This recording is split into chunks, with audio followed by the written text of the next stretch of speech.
Welcome back, continuing the news. In the spotlight in this evening's business review is Toast, a Mandeville-based restaurant.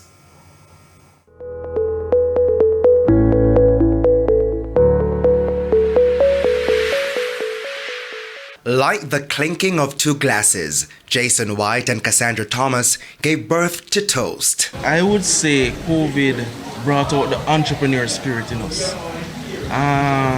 Because we had regular jobs before. Jobs weren't surviving, jobs laid us off, closed, So at first we started cooking from home. The young entrepreneurs pooled together capital from several sources to fund the company. We got a loan from Sagicor, and our family helped us as well, and we sum up startup money, and it couldn't do everything, and I got advice that no matter where you're at, you're not going to complete everything.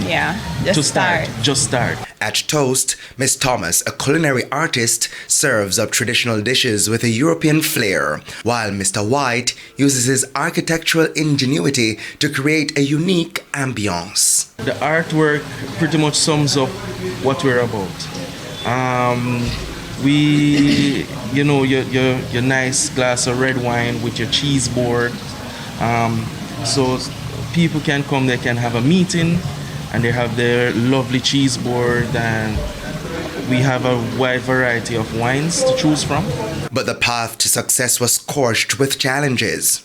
The opportunity came right at the ending of COVID per se, and it was a bit nerve-wracking because we were worried that COVID would come back in and mash up the investment. However, as word of mouth spread like wildfire, Toast is experiencing growth. We sat down with our accountant and went through the numbers, and we definitely see where it is profitable.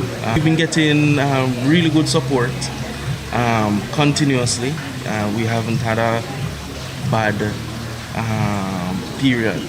With your business review, I'm Javon Keys.